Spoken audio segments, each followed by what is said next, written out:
How's everyone doing? Hey, Eric, nice. Thank you so much for joining us. And Fred Diaz, thank you so much for joining us. We're going to get started in just a moment, but just want to welcome all of you and thank you for being a part of today's live stream with Lou Mercado. Again, welcome or good afternoon to the Leadership in the Age of Personalization live stream. Whether you're joining us from Zoom or YouTube, I'm Glenn Yopes, and on behalf of GLLG, thank you for taking the time to be a part of this conversation today. Now, I'd like to remind all of you to join the Leadership in the Age of Personalization movement. Connect to our social channels and or to our YouTube channel at Glenn Yopes. We encourage you to read, watch, and share our videos, articles, and Personalization Outbreak podcast with your colleagues and friends. Spread the word. Be an active part of something significant. Let's all redefine what leadership really means. Now, I'd like to remind all of you that this is a Q&A session. It's not going to happen at the end, but throughout the program. We have GLLG staff on standby. So to submit your questions, please enter them into the Q&A module on the Zoom panel. And again, we have staff on standby to organize the flow of questions to ensure you can address your thoughts with an open mic. Now, as we all know, or maybe we don't know, for decades, the supply chain function has been known as one of the largest cost centers in a business. A supply chain's primary responsibility is to ensure customers, clients, and communities receive their products and or services on time, safely, and securely. Now, for example, if you're an Amazon customer like I am, you become increasingly educated about how the supply chain works, perhaps unknowingly, through Amazon's many customer experiences. Now, for example, if you're a Prime member, you can receive products faster. And when you don't get your product or service on time, you get an advance notice with a new estimated delivery date. In fact, sometimes you actually get incentivized to receive your products a day or two later. Now, as you track your purchase from your Amazon app, you receive an advance notice that it's only 10 stops away until it arrives on your doorstep. And of course, if you have Alexa, you'll hear a sound from your speakers to confirm that your package has arrived. Now, while many of you have experienced the supply chain in action and its goal to make you happy, more than likely, you don't know how this purchase to delivery system works. Oh, another important point to make. Supply chain has an identity crisis. I mean, most people don't know how the supply chain or how a supply chain operates, let alone unfamiliar with the many layers and dimensions of how it all works to ensure products and services arrive on time.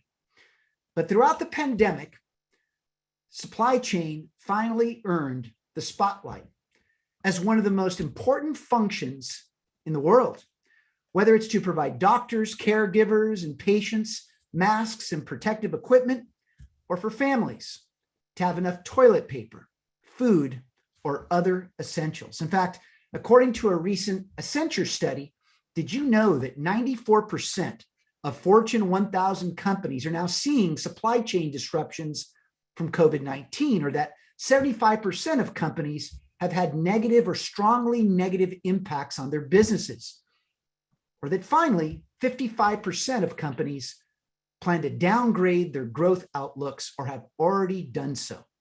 You see, historically, supply chain has been viewed as a highly standardized operation with old, outdated metrics and protocols that have been dependent on legacy platforms. But in recent years, new emerging and advancing technologies, omnichannel integration, e-commerce, the evolution of procurement strategies and vendor management, and highly elevated customer experiences has transformed the supply chain playbook to become one of the most resilient, responsible, and personalized functions in an organization. See, supply chain modernization is here to stay. And to help us understand what all this means, I'd like to introduce you to Lou Mercado. See, Lou is a C-suite executive with global business experience with a focus on growth and turnarounds. See, he leads organizational transformations through his expertise in supply chain, global sourcing, operations, inventory management, and digital. He has led companies within different industry verticals, such as healthcare, retail, and technology. Let's roll it. Good afternoon, Glenn. Thanks for that introduction. Really appreciate it. Well, hold on, Lou. We're giving you a little vignette here. What do you think of that? Yeah, we took the whole thing to a whole other level this year. And I'd just like to thank you for being on the show today, Lou. I mean, first of all, how do you feel about being live with all these people waiting to ask you questions? But what can you tell us just right off the bat based upon those Accenture numbers that I just shared? Well, look, obviously supply chain has been a critical part of companies throughout the world. With the globalization of business, and business continue to absorb more and more products and consume more products, it's been very interesting if you think about it. 2020 with the pandemic really put our supply chain to a halt. Folks were very confused as to what was going to happen. Also, the fact that suppliers didn't know what was going to happen with incoming orders. So it really marked a interesting era for supply chain. And what it did really was, if you think about it, your numbers quote that 94% of businesses, of top 1,000 companies in the US, have been impacted by that. But if you think about it holistically, it was a lot bigger than that. Small businesses got impacted, medium-sized businesses got impacted. And that created this whole movement of, hey, we need to be better prepared as organizations. Whether you are in the supply chain field or not, I think those leaders, those CEOs, and those senior leaders who actually went ahead and started preparing for this and were able to react differently, all right, are going to be able to be part of that minority that doesn't get impacted with those numbers. It made us aware that we need to think differently. The standardization, it is not a way of doing business. I think the US leaped into walking away from standardization once we became such a big importer of global goods. The only difference is that some companies didn't move fast enough. So it just tells you that supply chain in a standard state doesn't work, okay? And that we need to do a much better job at it. From the very basis of working with suppliers, through having better technology, better planning systems. And by the way, to your point regarding Amazon, they set the standard. They made a difference. So the expectation from a customer perspective has totally changed the game. Well, let's get into some more numbers, Lou, because rumor has it that you love the numbers. In fact, they say that people, as I understand it, have referred to you as Raymond from the movie Rain Man. So let's jump into our next set of numbers. But before I do, I would just like to remind everybody that this is your session. It's an ongoing Q&A session for you. So please submit your Q&A, your questions in the Q&A button in the Zoom control panel. We've got staff on standby. Now, recently, Lou, I read an article in Supply Chain Management Review. It's actually published on Tuesday, just a couple of days ago on March 23rd, called "Is Your Supply Chain Crisis Proof?" Now, the study featured findings from a 2021 overview commissioned by Tealbook that 72% of procurement leaders are very concerned that their supplier intelligence has not improved to crisis-proof supply chains. Now, the study also showed that 96% of procurement professionals say that agility is actually more important than cost savings for their company's bottom lines, and that 57% of procurement leaders reported that they are still relying on antiquated manual data entry, compounding the time and resources to update supplier information. Now, Lou, these seem to be very disturbing numbers.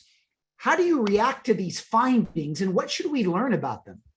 Well, Oddly enough, I hope that you don't think this was planned, but we 2 days ago, there was a big issue in the Suez Canal, right? So there's about 200 vessels sitting outside trying to get to its destination because of what took place in the Suez Canal.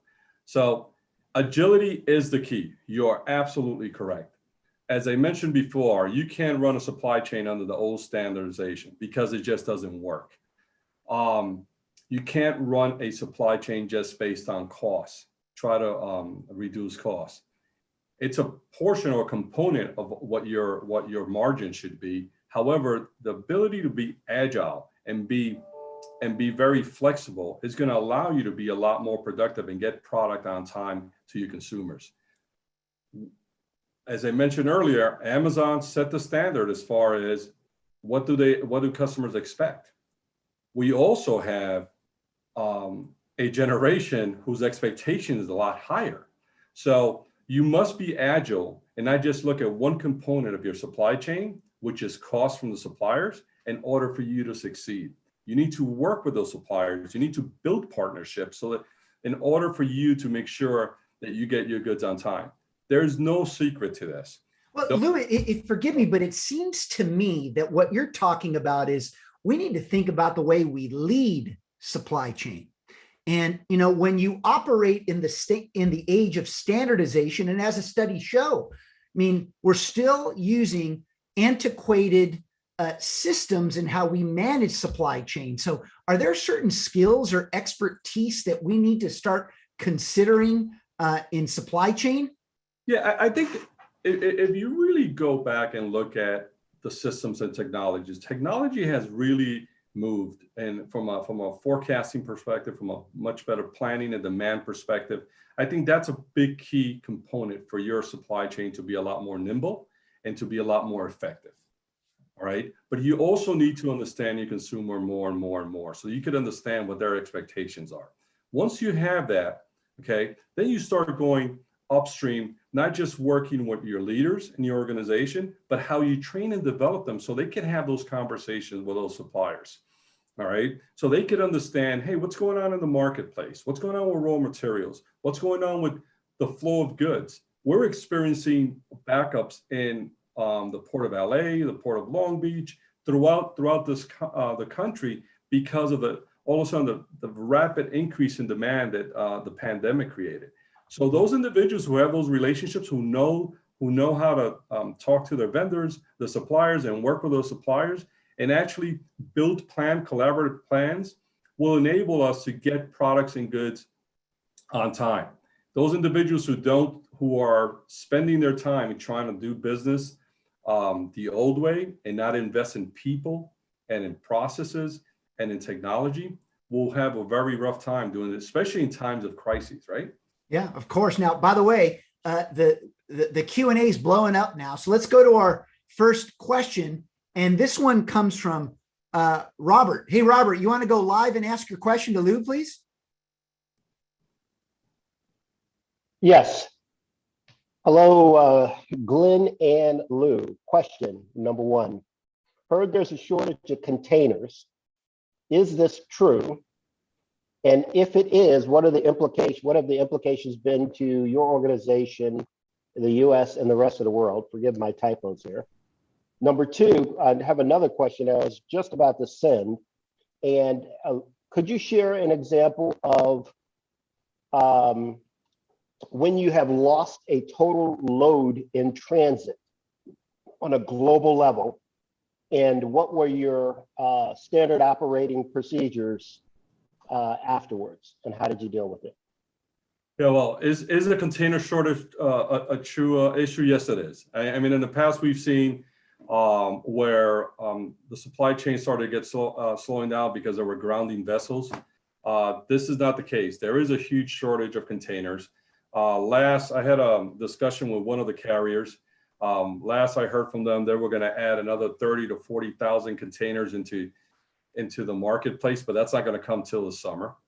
A lot of the things that, if you think about how you prepare and better equip yourself to ensure that you're not in the situation where a lot of companies are, which they're going constantly out of stock, was hey, as the pandemic was coming, you anticipated there was going to be a demand spike.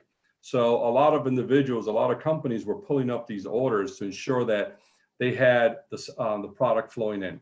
The second piece of that too was, how do you build a robust safety stock program so that you could always meet the demands when you have those spikes, all right? And how do you better manage your promotional activities, and how do you go ahead and also ensure that as you're building these forecasts, that it becomes a collaborative effort. And at the same time, do you start doing forward buys so that you don't get yourself in those situations, especially with those items that are really fast turning and really drive business for you. So Robert, did you want to follow up?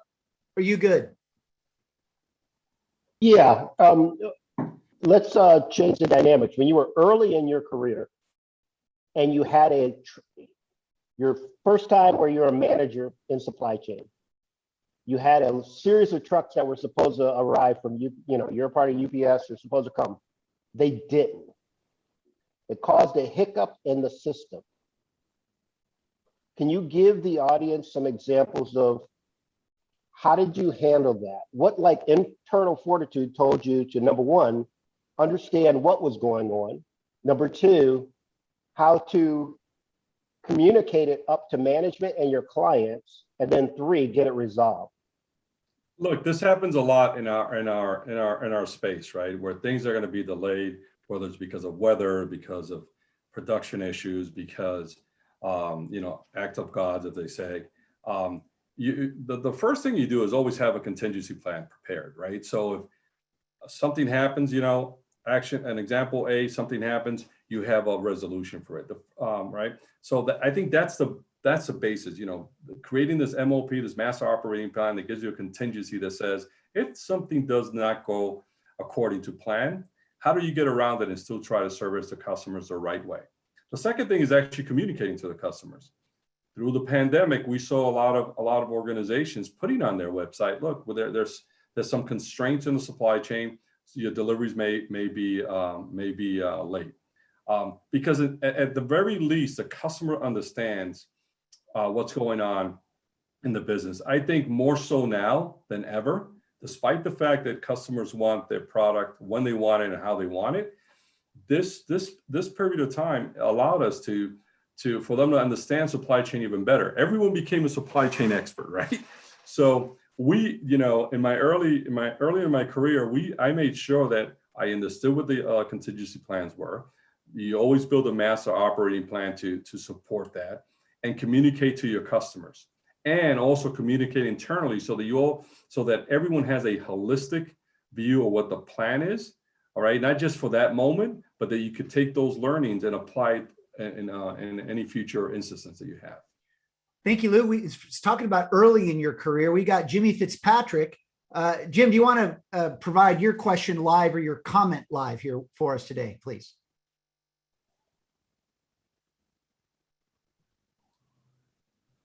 Jim, are you there? Are you going to join us? Here it is. All right. Can you hear me now? Yep, perfectly.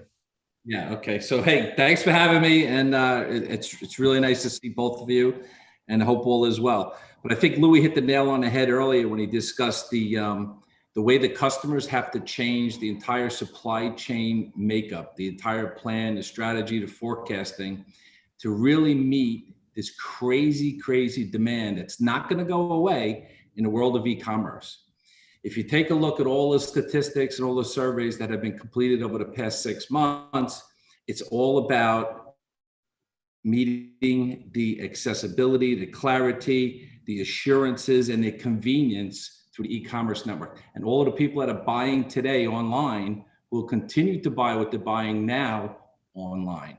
And if you don't have a good supply chain to fill that need, you're not going to make it. You're not going to survive. So I think Louis hit the nail on the head with that. Innovation, customer experience, quality, and then cost. I think in that order, it's the way that you retransfer or whatever their priorities were in the past have to change. So I think from a transition perspective, you have to be more innovative. You have to understand the customer's experience, which is going to change since it was 12 months ago. And that experience, you got to have quality, and of course you got to look at cost. But listen, the prices may go up, but if you get it there quicker and it's more accessible, the customer is going to buy, and they'll continue to buy. That's my 2 cents. But thanks again for having me. Thank you, Jim. Thank you, Jim. Did you want to comment, Lou? Yeah, no, that's a great point. Jim understands the dynamic of the customers. I think it starts with understanding what the consumer is all about, right? Understand what the consumer expects from you. Also, if you really think about it, it gets even deeper than that. It's, if you understand, the best way of understanding your customer, your consumer, is to make sure that the folks or the individuals who are in your organization mirror those consumers. Okay, that's the first thing. The second thing is really start thinking about who you want that consumer to be down the road. And if so, does the makeup of your organization reflect that? Right? Because in order for you to ensure that you're providing that particular service to them, you also need to understand what is their expectations are and how do they think and how do they function. Then you go back to the supply chain pieces, go upstream, right? Build those relationships with your suppliers. Understand what goes on in their production lines. Understand what times of the year can they be more productive. They also have bottlenecks. So it's an entire process to understand. So, some of us are very process driven. If you could break that process down from the consumer back upstream, all right, then that gives you the knowledge and you become a lot more aware of what the needs are for that consumer. And not just today, but what's going to happen in the future as well, which is so critical, especially what's taking place due to the pandemic. Thank you, Lou. And thank you, Jim, for joining us. Again, this is your session. Join us now by putting your questions into the Q&A button here in the Zoom control panel. So, Lou, I want you to break this down a little bit for us, because some of the things that you're saying seem to be things that an HR person would say, or a marketing person would say, or someone that's responsible for client experience would say. Why do supply chain teams need to understand the individuals that they're serving at the levels that you're suggesting? I mean, isn't supply chain's job just to make sure it shows up? No, not necessarily. I mean, look, it's again, I mentioned this earlier, it's a global economy. People are, we have a very diverse consumer in the marketplace. We have a consumer now that just has so much knowledge and so much understanding and really within their hands, whether it's a phone or whether it's a computer. So you have to also understand that consumer so that you can support that marketing or that merchandise strategy that the organizations have. The better connected you are with the consumer, the better decisions are being made. And I'll give you a very quick example that took place in my career. Earlier on, at UPS, I was all about operations, supply chain, industrial engineering, just really focus in that area. And I remember I got a call that said from the gentleman I reported into, that said, look, we want to put you in sales. You've never seen a grown man kick and scream as much as I did, because I did not want to go on the sales side. It was a dark side, right? But it was probably the best decision I've ever made in my entire career. Why? Because it allowed me to understand that consumer. It allowed me to understand customer behavior. It allowed me to look at it from a different point of view, not just from the operational KPIs, which was mostly driven by cost and efficiency. All right. It allowed me to look at it from a customer perspective. And it taught me how to look at the business from a growth perspective, not just from a profitability standpoint, because anyone could be extremely profitable. All right. But it gets to a point where you can't cut yourself into profitability. You want to continue to grow your business. So that was probably one of the best experiences for me, Glenn, because it really, really, truly, I was able to understand that consumer and how that consumer behaved. So every decision that I made from that point on was based on the entire gamut. It was based on the supplier. It was based on the consumer. It was based on operational efficiencies and how do we make it better and become a lot more innovative. And it also, what it does too, it opens your mind from an innovation perspective, right? They start thinking differently. There goes that word again. That standardization word goes away because you're thinking completely different. Well, the truth is, Lou, I was trying to see if you'd fall into the standardization trap. And my point is that supply chain, much like any other function in an organization, it just can't rely on what its peers across the organization think. We now need to be more interconnected, much more interdependent on each other. But unfortunately, many of the metrics that exist today view supply chain is that large cost center. When we need to save some money, we always go to the supply chain to get budget for somebody else's problem. And my whole point here is that the more integrated supply chain is to the rest of the enterprise, the more strategic you can be, so that you can not only get out in front of the change, but also serve as a support mechanism for those other functions in the organization. I've often said that supply chain is really the spinal cord of an operation, and it touches every part of the company.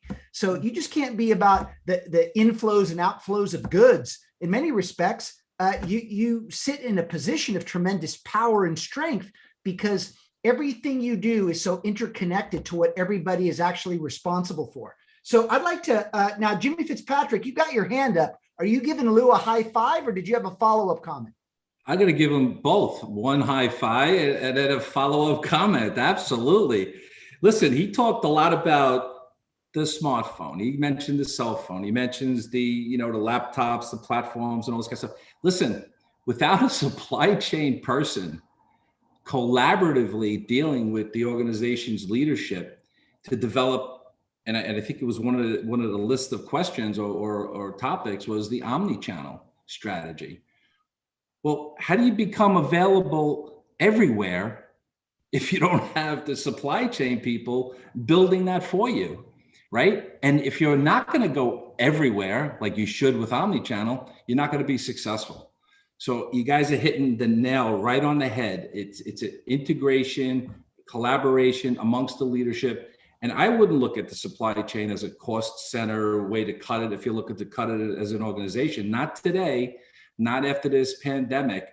In order to survive, the omni-channels need to be strong, they need to be robust, and they need to be started. If you look at a lot of these large companies, small, medium companies, I can understand maybe they're not there yet, but even the larger companies, they don't have the right omni-channel setup. They don't have it yet. Well, who's going to make that happen? It's going to be the supply chain guy. It's going to be the Lou Mercados of the world, the inventory management people, the people that are going to get the goods in time, right? Time to volume, time to market, all that kind of stuff.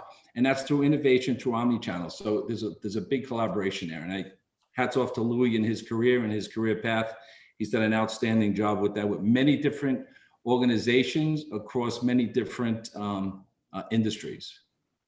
Thank you, Jim. Did you want to comment to Jim before we go? We have several other questions waiting for you, Lou. Yeah, no, obviously people probably thinking that I'm paying Jim, but those are great comments, Jim. And you're right. I mean, we have to just be a lot more nimble. We have to be a lot more focused. I think, look, there's some great leaders out there that think about, supply chain as a integral part of their organization. Whether they were thinking about it in the past, right, or not, now they're definitely thinking about it because there has to be a collaborative effort on both sides. So you're right. Our jobs as leaders, as senior leaders, is to ensure that we provide the customer the product that they want, when they want it, and how they want it. Yeah, and we need to figure that out as leaders in this space. So Lou, given this disruption of supply chain management, I mean, what do you tell one of your peers that is struggling right now because the organization still doesn't value its role within the organization and/or is not investing enough in its modernization? What do you tell them? Look, it's the first thing is get in front of everyone. All right. Most organizations now have a supply chain leader at the table, at the C-suite, right? As part of the senior leadership team. All right. Help educate the leadership teams so they can understand the value that you bring. All right. Also, get involved with the strategy. What's the strategic vision for that organization that you're working with? And what is it they're trying to solve for? If you're trying to solve for growth, profitable sales, increasing your SLAs, your service levels, okay, make sure that you're working with those individuals, all right, to ensure that you get to reach those goals. But the most important thing, you could add systems, you could improve your processes, you could improve your dialogue with your partners at the senior team level, right? The most important thing is communication, but more importantly is educating the leaders in your organization and educating everyone around you and making an investment in there. There's some great companies out there that when business is slow, all right, they make sure that the training, the development, the leadership budget doesn't go down, because that's extremely important, all right? And same with technology, okay? Because from an efficiency perspective, if you think about it, not just serving the customers and growing the business, technology is going to enable you to make better decisions. Well, right? on that note, Lou, we've got a question about technology, and I'd like to ask Walter Fawcett to join us. Walt, can you please share your question with Lou live? And thank you again, Jimmy Fitzpatrick, for joining us today. No problem. Hey, Lou, good to talk to you. So question for you. So in the past, traditionally, enterprise technology has been a centralized function. And in a lot of companies, centralized technology innovation is not super connected with what the business needs, especially when the business needs are changing rapidly. Kind of curious, like from your perspective, what have you seen or what have you done that's brought the business closer to the technology to bring more agility? Yeah, I think great question, Walt. I think it starts with making sure that the head of technology and all these other partners at the senior level are connected, right? Is what is our strategy for growth, for sales, for profitability, right? And what is it we're trying to achieve? What are you trying to solve for, as I mentioned earlier? As you better understand that vision, that roadmap, okay, technology has to be an integral part of that. It can't be, yeah, we all have verticals of responsibility, but it can't be that you're working in silos. All right. You need to make sure there's integration within that strategy. You're building that roadmap together. You're building your strategies together, so to ensure that everyone is supporting that ultimate goal, which is again to have profitable sales. The days of, I mean, you've probably seen this in some businesses where some verticals may own the IT side of their business. You can't operate that and be a successful leader. There's got to be one strategy, one vertical that owns that, is accountable for the technology piece, that could give guidance to the business and say, look, if you want to go down this path, we could do that, but understand how we're gonna get there. And we've all been in big companies, small companies. Everything is a priority. You can't do that. You have to prioritize what your goals are, okay? And then you could build a great successful roadmap that way. The other piece to that too is, how do you get to this IT leader should be able to educate the rest of the organization so they can see what the portfolio looks like from an IT perspective, because you may want to look at the days of planning for 1 year, 2 year, 3 years. I quite frankly, I believe they're over. You need to look out even further. You need to address today's needs, obviously, but what is that landscape going to look like in the next 5 to 10 years? And if you have a IT leader that understands that, okay, then you're going to be able to capture all those gains throughout your organization, whether it's in sales, whether it's in POS sales at in retail, in stores, whether it's upstream in the supply chain, whether it's planning, forecasting, whatever the case may be. If you have a good roadmap that IT person provides, I think you'll be extremely successful. Lou, we've got another question. Looks like you got a fan here too. This is Robert Johnson's back, and he's got a question. Robert, can you please turn on your mic and share your question with Lou?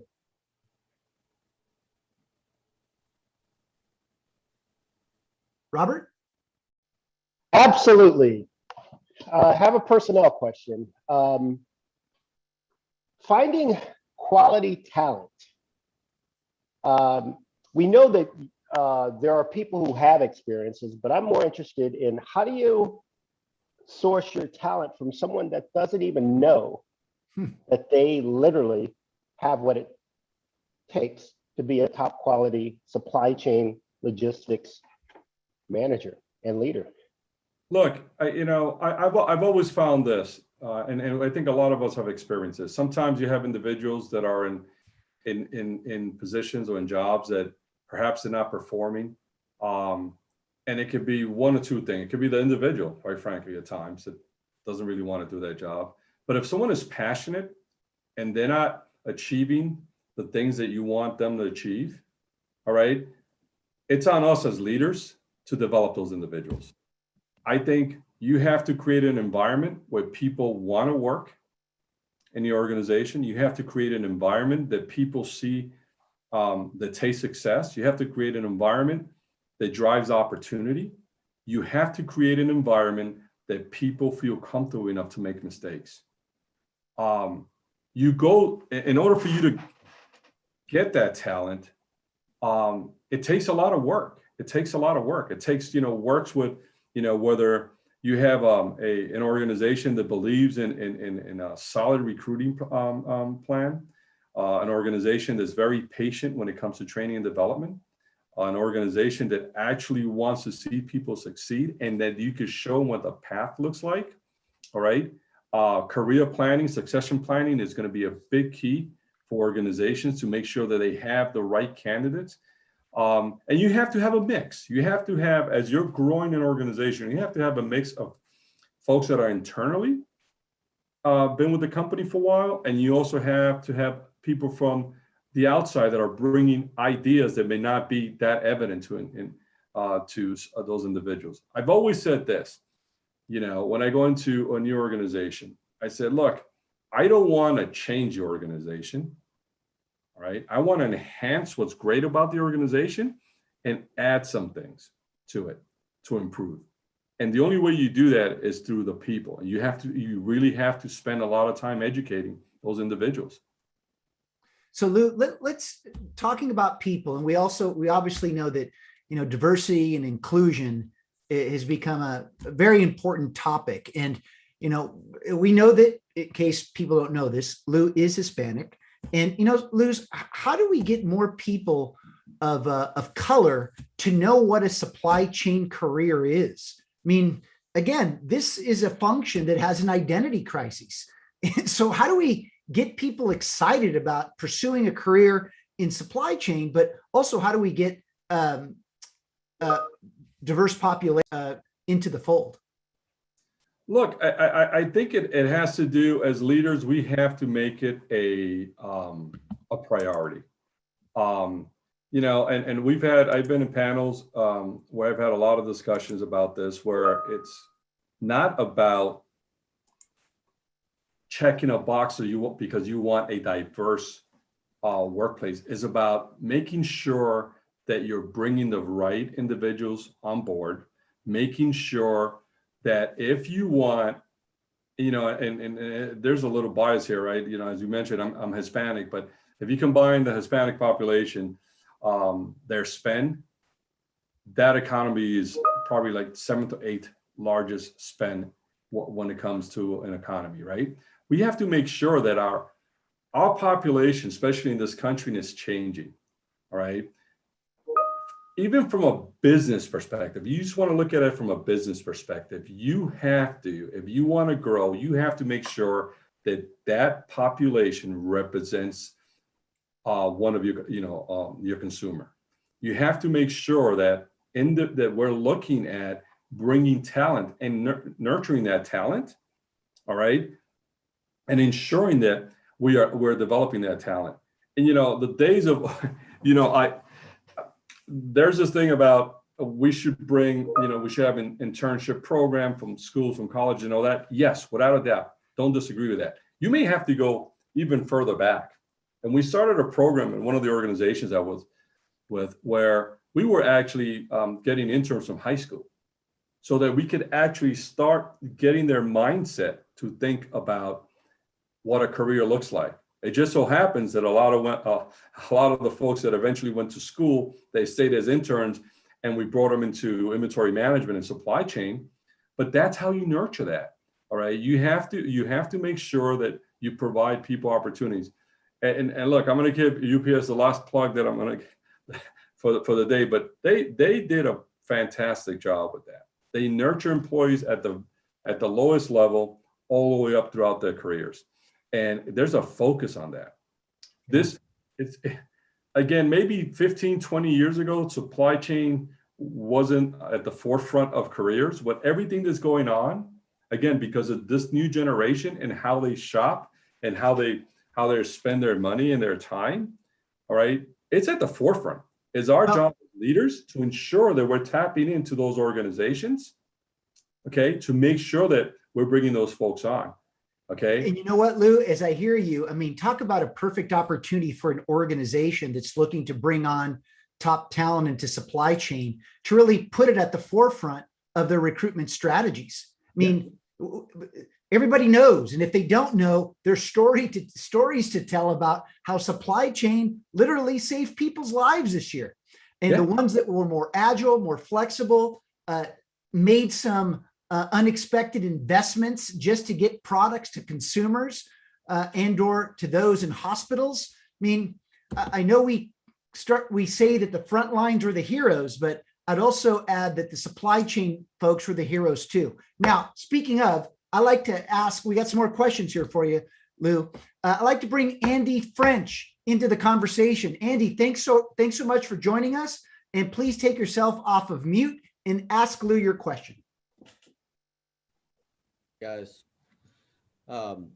just a question about reverse logistics and specifically the end of life disposition of product, right? So obviously we've got, everybody wants what they want when they want it, and they want to try different sizes, they want to try different colors and so on and so forth, right? So there's a tremendous amount of catalog breadth that you have to have and offer. With that comes a lot of returns, or you've overbought, you've placed bad bets, so on and so forth, right? So just curious from your perspective, how have you managed it through the organizations that you've led? What's the philosophy?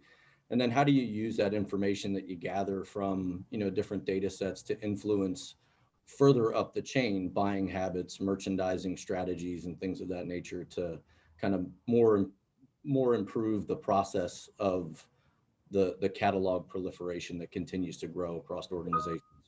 That's a great question, Andy. Look, the reality is this, those of you who've been, especially in retail, know this.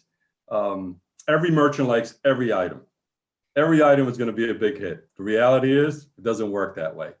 I think, reverse logistics is becoming a bigger a deal, right? Because of, again, how we buy and which channel we buy it in, and the ability to actually buy online, pick up in store, return in stores, has become a lot more challenging. I talked about partnership. Is also partnering with those folks in that space that could actually provide you a quick out to get rid of that product, whether it's liquidating or anything of that nature. As far as, I mean, it's very integral, right? When you're building your plan to understand what that end of life cycle. I mean, apparel is a perfect example of that. They spend a lot of time. They have anywhere between 8 to 10 seasons. So it's very precise on how you do this. The old adage is, the first markdown is the most productive markdown. That is so true. So you have to make sure that you have a good markdown cadence to ensure that you are marking down that product at the highest time of that product cycle, so that you could actually preserve margin. At the same time, that you need to have all that historical data and hopefully have a system that gives you all that information so that you can start building your plans and adjusting your forecast going forward. All right. Think about what took place last year at this time. All right. the apparel industry was doing pretty well. Okay, as we got into the summer, those high-end apparel organizations struggled because no one was buying apparel because everyone was working from home, right? So, you know, the quicker they got rid of that product, the quicker they could turn around and start planning for the next year, hopefully when COVID goes away. So I think it's a matter of having a good markdown cadence. It's a matter of having good promotional and event planning.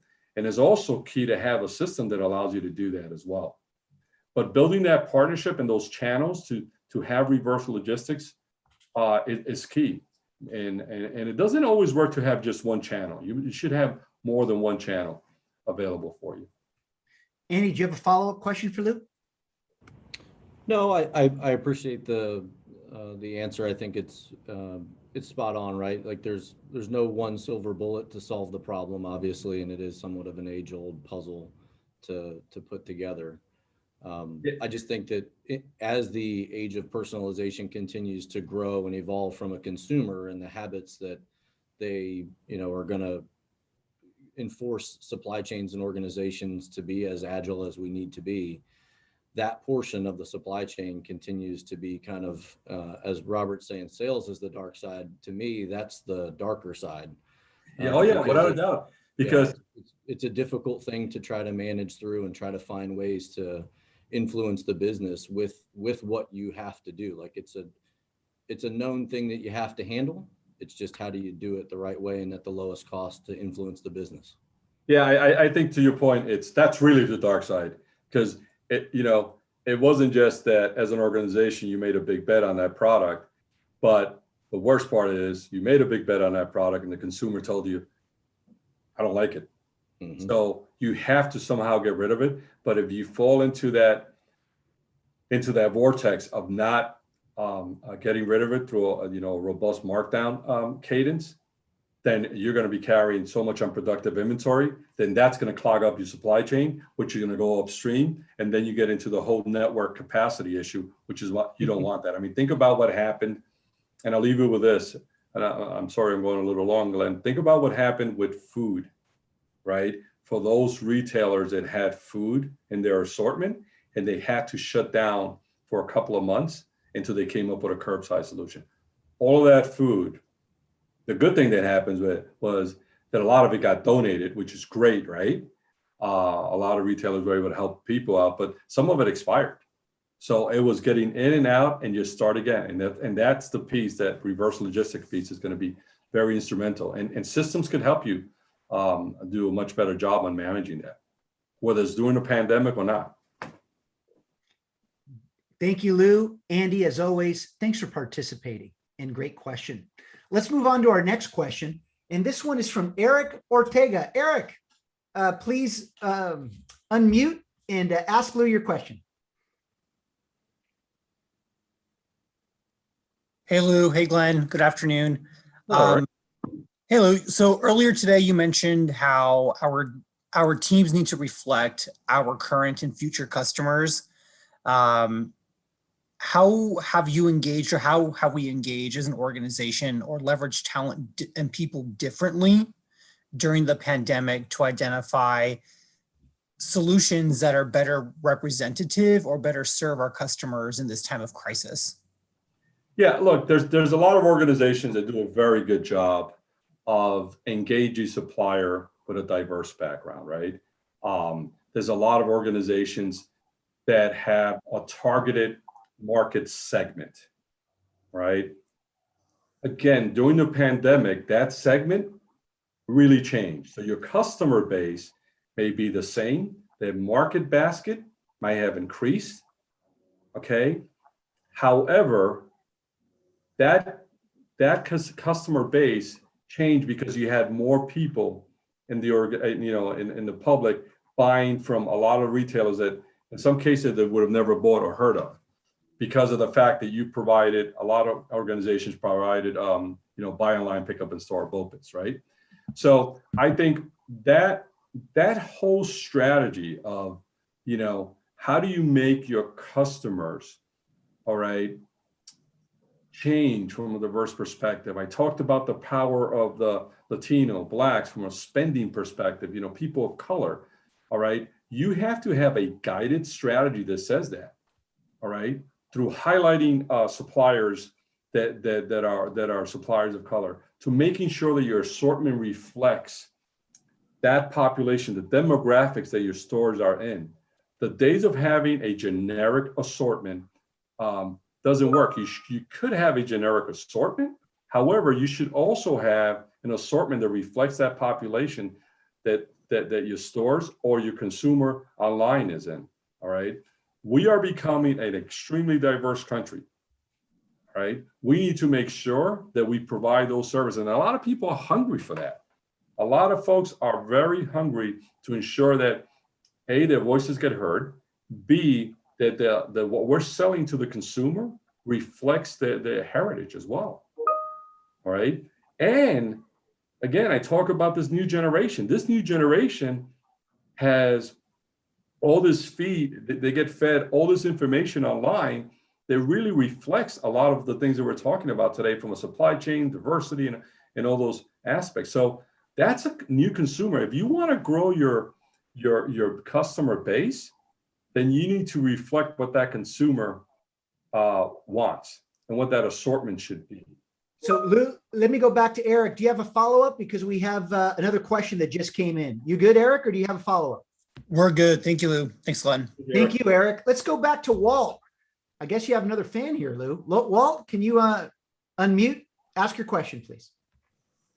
All right. Yeah, I'm always a fan of Lou.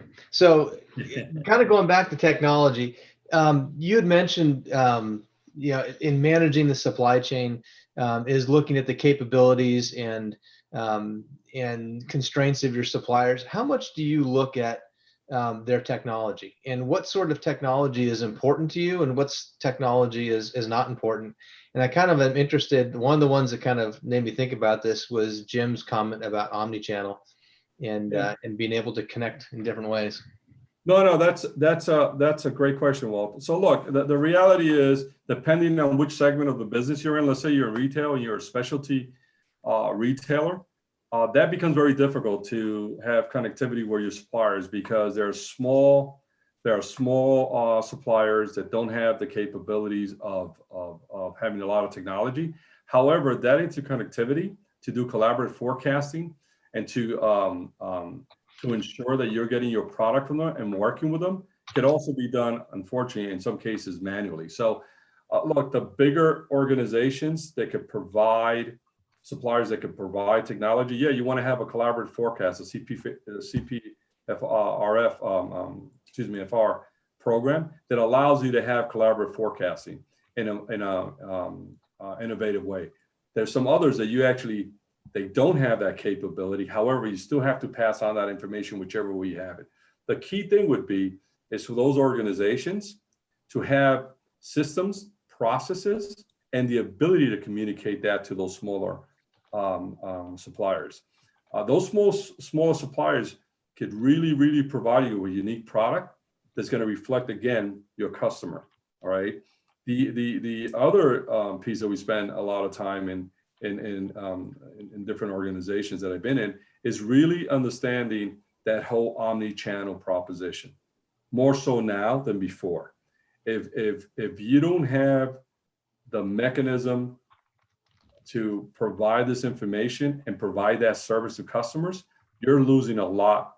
You're leaving a lot on the table. So it's something that every organization needs to be really dedicated and focus on. However, the other thing too is that you have to make sure, and this is where the folks in IT get a little bit scared off. You have to make sure that the solution that you're getting for your organization, all right, has the capability of doing the basics, and that you could customize a little bit of it. You can't customize the whole system, because what happens is, as you well know, Walt, then you can't grow and you can't change if you're constantly customizing the system, and the functionality of those systems that you bought when you originally made that decision go away. So it's got to be a system that has a robust platform for you to actually do what I call as plugins to make sure that you could actually address those customers. So Lou and Walt, thanks for the dialogue. Lou, we've got just a few minutes and we're going to close here, but I'd like for you to take 15 seconds to answer, plus or minus a second, okay? To answer the final question that I've got for you.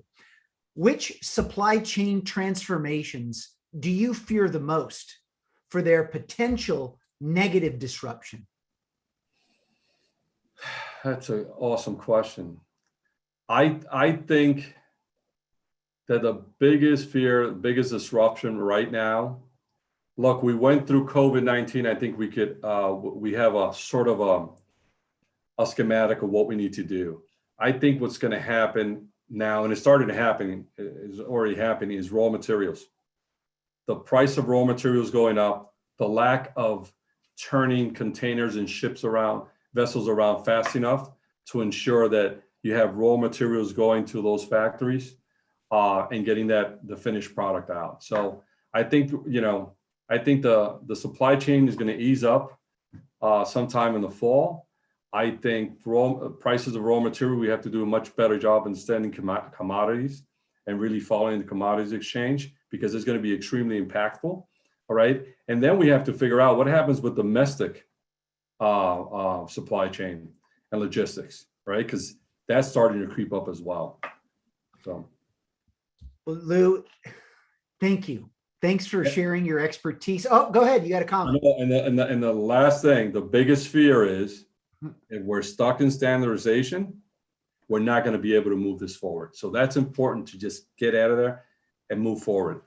Well, it's clear from this conversation that if we don't start to find the right balance between the age of standardization and the age of personalization, we're going to have a tough time moving forward, because it's clear that the way supply chain has been looked at, how it's been perceived, it's becoming the new profit center. And I think the things that you have discussed today and the great questions that we had today from our guest are taking it down that path, because otherwise, if we continue to fall in the standardization traps of the past, it's just going to become a lot more difficult. And it's time that people get to know all the dimensions and dynamics of this incredibly important function. So Lou, thank you so much for being with us today. You were tremendous. And I just want to invite everybody to join the Age of Personalization movement, or I should say the leadership in the Age of Personalization movement. Connect with our social media channels, join us and connect with our YouTube channel at Glenn Yopes. We want you to read, watch, and share our videos, articles, and our Personalization Outbreak podcast with your colleagues and friends. It's time to spread the word and be active in something that is extraordinarily significant, as together we redefine what leadership really means. Thank you, Lou. And thank you to all our guests today.